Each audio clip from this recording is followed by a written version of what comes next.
आरोपींनी मसाजोगच्या त्या जी त्यांचं ऑफिस आहे किंवा आवाडा कंपनीचं जे कॅम्पस बनवलं तिथं जाऊन त्या अधिकाऱ्यावर अटॅक करायचं काम केलं. तिथं जे वॉचमॅन्स आहेत त्या वॉचमॅन सोनवणे नावाच्या वॉचमॅनला पण मारलं गेलं. त्याला मध्ये सोडत का नाही म्हणून मारलं गेलं. त्याला जातीवाचक शिवीगाळ केली गेली. आणि ही घटना घडल्याच्या नंतर संतोष देशमुख हे सरपंच आहेत त्या गावचे, त्यांना ती घटना त्या जे सिक्युरिटी गार्ड आहेत त्यांनी फोन करून सांगितलं की अशी अशी घटना घडली गेली, मला इथं मारहाण केली, जातीवाचक शिवीगाळ केलेली झाली, सरपंच मला तुम्ही मदत करा.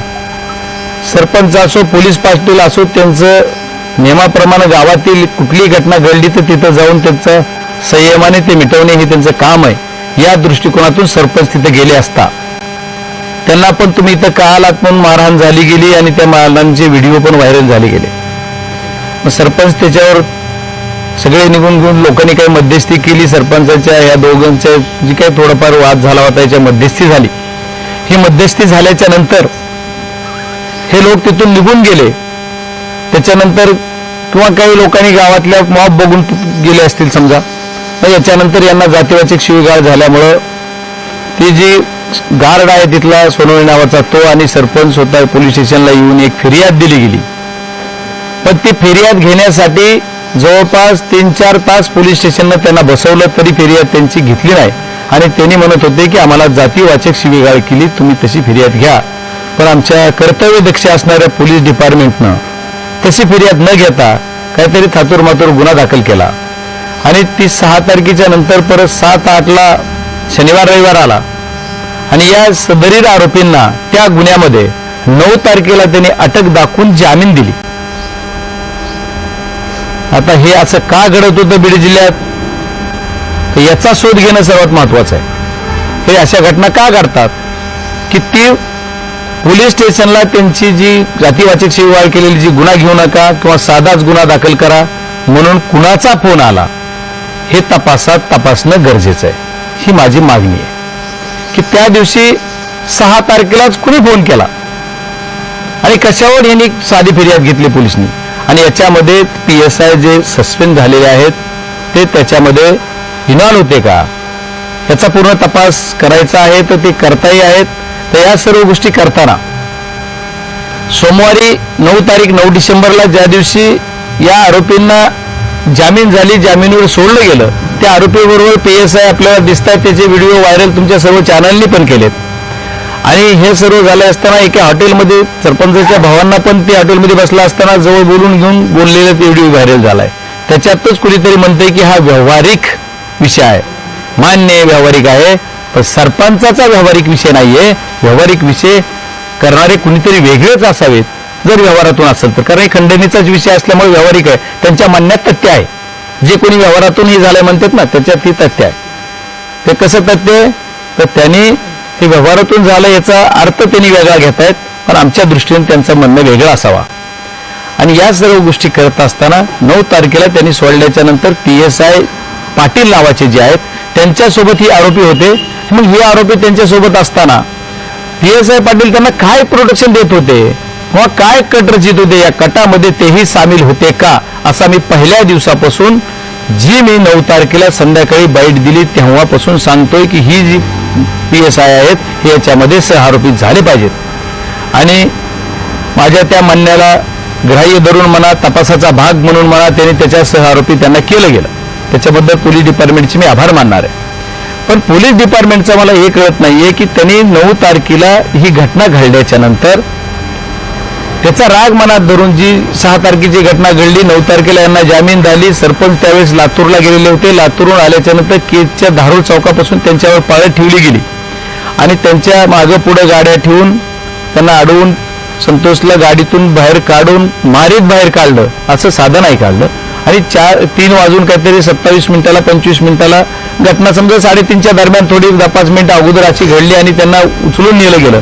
टोल नाक्यावरून पूर्व दिशेला आणल्याच्या नंतर परत टाकळी पाठवून नेलं गेलं असं म्हणलं जातंय पोलीसकडनं. नेलं कुठे याची खरी माहिती आणखी काही प्रेस घेऊन पोलिसने दिली असं मला वाटत नाहीये. म्हणजे माझ्या माहितीत किंवा प्रेसला दिलं त्यांनी डिटेल वृत्तांत दिला नाही. तो त्यांचा तपासाचा भागही असू शकतो, त्याच्यामध्ये देत नसतील, मला त्याच्यात नाही जायचं.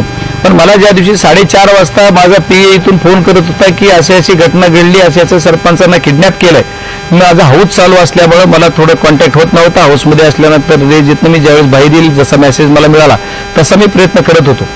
तेव्हापासून SP कॉन्टॅक्ट केला, सर्वांशी कॉन्टॅक्ट केल्यानंतर हा कॉन्टॅक्ट झाला नाही असं त्यांचे जे, पण ते ठीक आहे. मग त्याच्यानंतर मला ज्यावेळेस 6:30ला माझ्या PAने सांगितलं की ही किडनॅपिंग नाही तर मर्डर झाला, मला डायरेक्ट घाम आला की अशी घटना घडू शकते माझ्या होम पिचला. माझ्या संतोष देशमुख हा माझ्या होम पिच मध्ये गाव आहे, म्हणजे मी ज्या जिल्हा परिषद गटामधून जिल्हा परिषद सदस्य झालो त्या गटामध्ये ते गाव आहे, मस्साजोग गाव. त्या मस्साजोग गावचे ते सरपंच, मी ज्यावेळेस जिल्हा परिषद सदस्य झालो त्यावेळेसही त्यांच्या पत्नी सरपंच होत्या.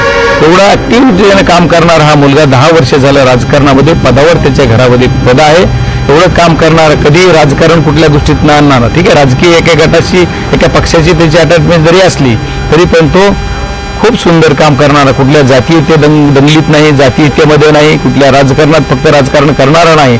तर हा मुलगा एवढा सुंदर होता. पण या मुलाला पळून नेलं गेलं, किडनॅपिंग केलं गेलं आणि किडनॅपिंग करून घेऊन त्याला टॉर्चर करू मारलं. मी पहिल्या शब्दापासून म्हणतोय, मी टॉर्चर करून मारलं.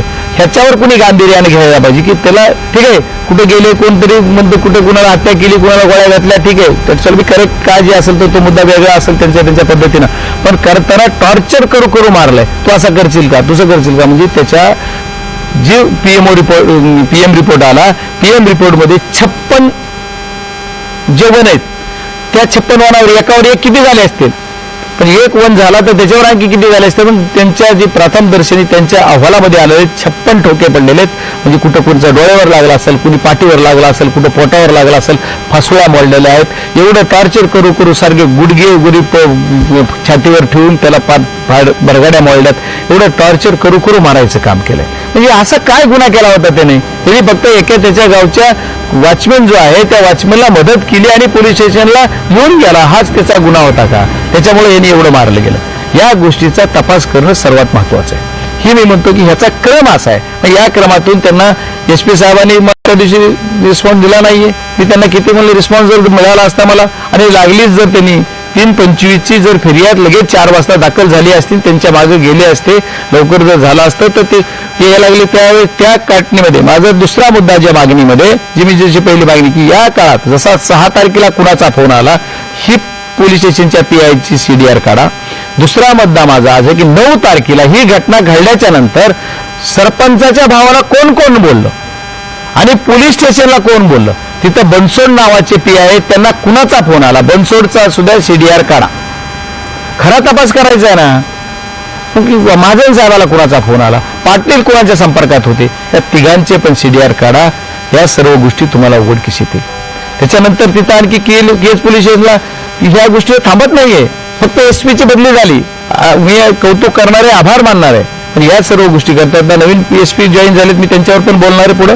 पण मला हे सांगायचं की यांचे CDR काढले तर तो विषय तुमचा बऱ्यापैकी गुन्हेगार सापडतात. हे नाही केलं. मग त्याच्यानंतर त्यांनी सांगितलं की आम्ही 2 आरोपी अटक केले, 3रा आरोपी आम्ही उचलून आणला, मग 3रा अटक केला, 4था सुद्धा ते म्हणतात की आम्ही अरेस्ट केलंय. पण काल सत्ताधारी पक्षाची एक आमदार तुमच्या मीडिया समोरच बोललेत आणि मी ते बघितलंय की ते म्हणले ते सिलेंडर झालेत.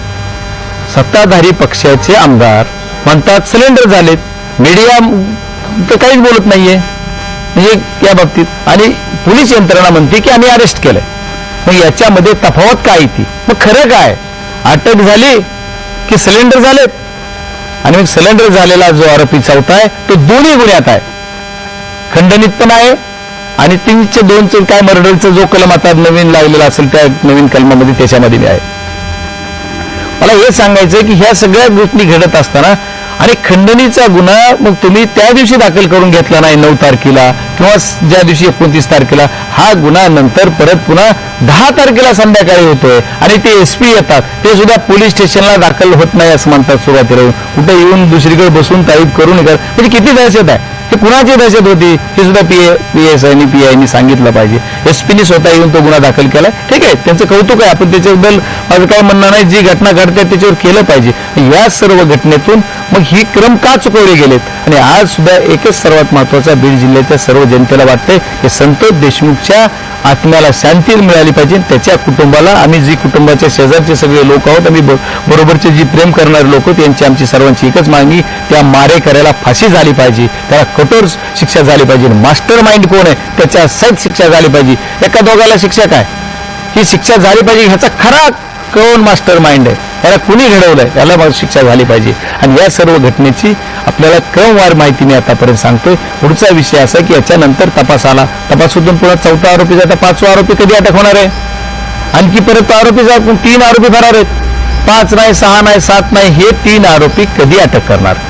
मग आम्हाला ज्या दिवशी घटना घडली त्या दिवशी ज्यावेळेस लोक आक्रमक होते, मी ज्यावेळेस बाईट देऊन सगळं मीडियाला सांगितलं असं असं केलेलं आहे. पहिली बाईट मी दिली की घडलेली घटना झाल्याच्या नंतर मी जी घटना घडली 6-6:30 मला कळली, 7 वाजता मी जवळपास लाईव्ह येऊन तुम्हाला सर्वांना मीडियानं बातमी दिली, तुम्हाला दिली पाहिजे. त्याच्यानंतर तिथलं गाव सगळं आक्रमक झाले, त्यांची भूमिका रास्त होती. गाव असतील तिथल्या महिला विशेष करून आक्रमक झाल्या, त्यांनी रस्ता रोकोचा निर्णय घेतला गेला, ते रस्त्यावर बसले गेले. त्याच्यानंतर आमच्या SP साहेबाला माझ्या फोनची आठवण आली, आमचं त्यांचं बोलणं झालं. पुन्हा SP असतील, PI असतील, त्यांच्याशी माझं बोलणं झालं आणि त्यांनी मला सांगितलं की बाप्पा मला उद्या सकाळी 3 वाजेपर्यंतचा वेळ द्या. ठीक आहे म्हणलं, आम्ही 3 वाजेपर्यंत मी लोकांना समजावून सांगितलं सगळ्यांना की 3 वाजेपर्यंत म्हणतात आपण 3 वाजेपर्यंत त्यांना वेळ देऊ. तर सगळ्या महिलांचं म्हणणं होतं बाप्पा नाही, आपण संध्याकाळी रात्रचा वेळ देऊ, आपण आम्ही सकाळी आणखी वाचणार. तरी मी त्यांना म्हणत होतो नको, आपल्याला बसायचं, आपण एकदा बॉडी आम्ही ताब्यात घेणार नाही. मग यानंतर मी ज्यावेळेस ही घटना त्यांना सांगितलं, समजावून सांगितल्यानंतर लोकांनी सुद्धा आमची सर्वांच्या जी मागणी करतात ते मागणीचा आदर करून म्हणा किंवा ठीक आहे आपण थोडा पोलिसला टाइम देऊ म्हणून पोलिसला टाइम दिला गेला. आणि पोलिसांनी 3 वाजले त्या दिवशी सकाळी, परत सकाळच्याला बॉडी घेतलीच नव्हती, तर त्या दिवशी सकाळी लोक आक्रमक झाले, परत 11, 11:30, 12ला बसले लोक, तर 3 वाजले तरी काही परत अटक केलं नाही. आणि त्यांनी 3 वाजेपर्यंत वेळ मागितला. 3 दिवस गेले, 4 दिवस गेले, 5 दिवस गेले, 10 दिवस झाले, 12 दिवस झाले, 13वा झाला आणि आता 15 दिवस झाले, तरी सुद्धा 3 आरोपी अटक होत नाहीत. ही किती वाईट आहे. मग जर पोलीस यंत्रणेने आम्हाला सांगितलं, मग त्या दिवशी आम्ही जे बॉडी ताब्यात घेऊन आम्ही त्याचे अंत्यसंस्कार करण्यासाठीचा जो निर्णय घेतला ते आमचा चुकीचा होता का. आम्ही लोकांना सर्वांना शांत करून ती पोलीस यंत्रणेला साथ द्यायची ठरवली, आमचं चुकीचं होतं का. आम्ही लोकप्रतिनिधी म्हणून सुद्धा लोकांना सांगितलं समजावून की असं नको, आपलाच एक माणूस गेलाय, त्याचा आपण अंत्यसंस्कार जे आपण खूप हे करूयात आणि विनाकारण पोलीस यंत्रणेला विटेस न धरता पोलीस यंत्रणेला मदत करूयात. मग पोलीस यंत्रणा